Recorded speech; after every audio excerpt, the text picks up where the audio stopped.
everybody. Welcome to episode 7 of our Little House series. In this episode, I will be sharing a lot of what I have done this week, which is spackling and puttying over places, and then doing what I'm doing in this clip, which is tapping in some places that need to be recessed so that they can be filled in. Lots of those finishing touches so that I can do a quality paint job. I want to say a big thank you to Jonathan. He is our cousin and friend, and he loves watching these videos. He is an amateur filmmaker himself, and he is doing wonders in the world of Thomas the Train. So thank you, Jonathan, for creating this time lapse for me. All right, so I know I said I was going to bring my camera over here, and honestly, sometimes I'm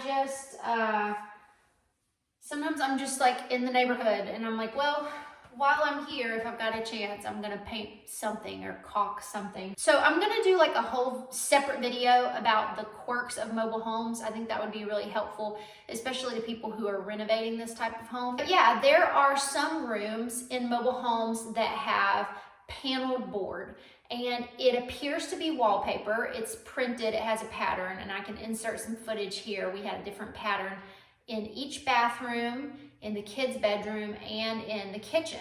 So it looks like wallpaper, but it's actually just a paneled board. So what you do is you paint over it. And then where those panels meet, you actually have a little skinny strip to hide the seam. In as many places as we could, we removed the strip. In places like this, where it's right in between a window, it's really difficult to do because you don't have enough room to do a good patch job, either with drywall mud or drywall tape, or a combination of both. So in areas in and around windows, you'll see that we have just chosen to leave them, caulk around them, paint over them. I've got you propped on one of our antique chairs, so that's what all of this is.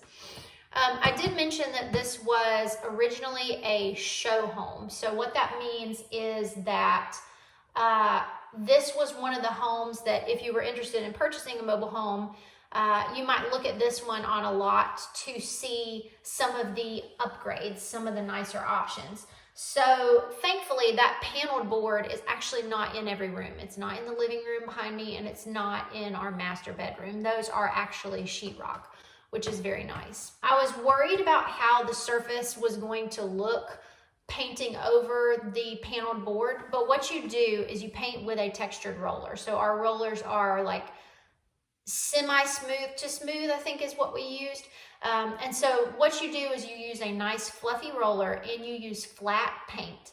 And those two combinations allow you to have a new texture, and it also shows less of the imperfections. Of course, in the bathroom, we are going to have to do something a little higher than flat, just because, you know, bathrooms need to be something that's a little more wipeable and stand up a little better to moisture.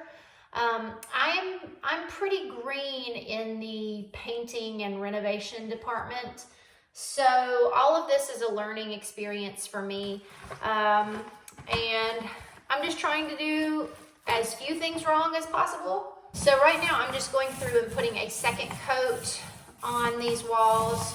I think it's a second coat. It might be a third coat. There are a few spots where that pattern of the paneled board is barely visible, and of course we don't want that, so I'm just painting over it is what I'm doing. Today is Wednesday. We actually went to Special Olympics today.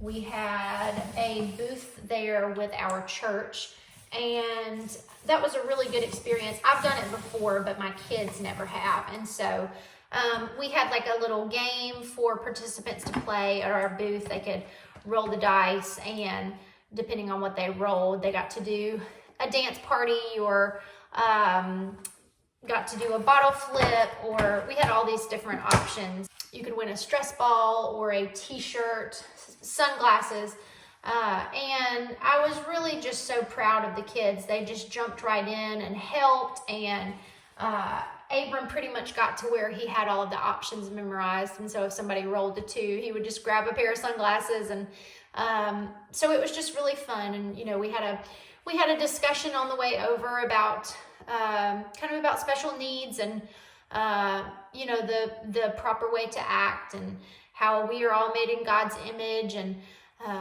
so it was a really good conversation. And, you know, I told him, if you do have questions, of course you can ask me. We just, you know, you have to wait till the proper time.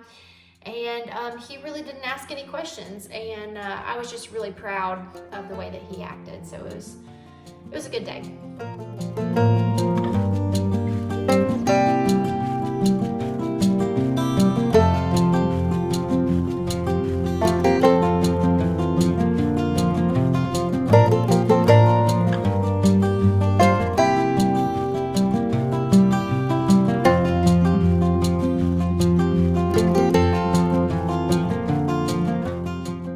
Okay, so it is the next day and I am back to kind of look and assess the paint job. So let me turn around and show you.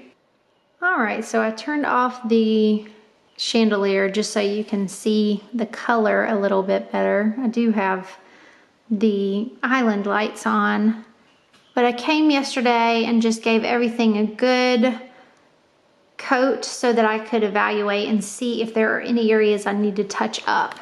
There are just a few places, I don't even know if you'll be able to tell, but right there in the corner, right here at the top of this doorway, just a few places. There are a few little imperfections on this main wall. Let me turn the light on so you can see. I don't even know if you'll be able to tell, but you can kind of tell there.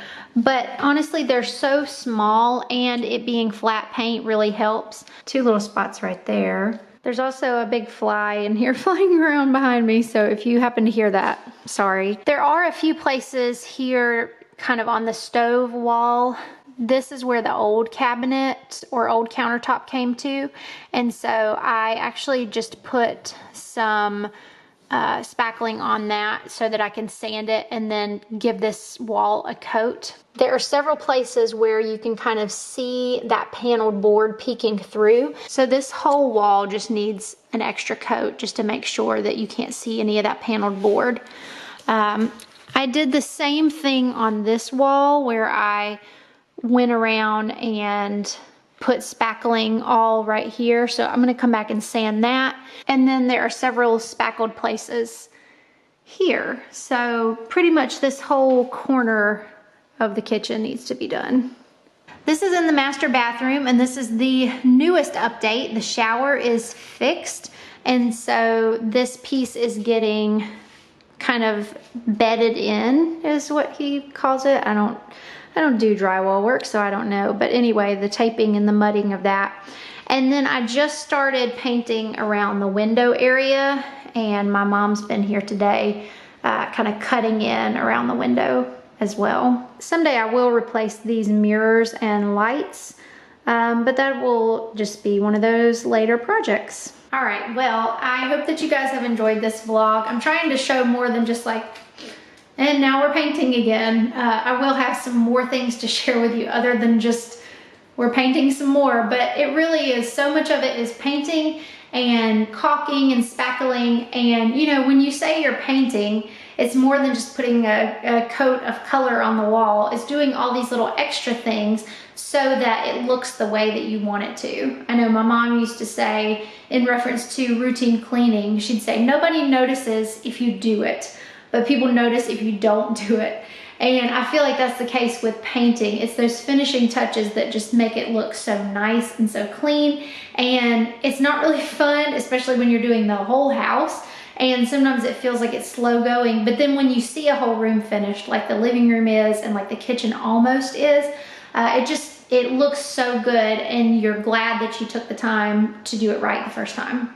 While I was painting this morning, I kept seeing this poster that we used to have at school that was like, if you don't have the time to do it right now, when will you have the time to do it over? Except for in my head, it was like saying it in a nagging way, like, you don't have time to do it right now, when will you have time to do it later? So I'm doing it right now. I'm getting it done, it's fine.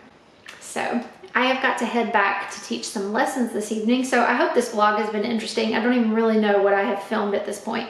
I finished, I think I showed in the last vlog that I was sitting down to read. I finished the 4 Winds by Kristen Hanna, and people asked on Instagram how it was. I really enjoyed it. I think I discovered that I enjoy historical fiction. Somebody said, All I've heard is that it's a depressing book. And all I will say, without giving any spoilers, is, I mean, it's about the Great Depression, so, I mean, I wouldn't expect it to be like a super uplifting book to be about the Great Depression.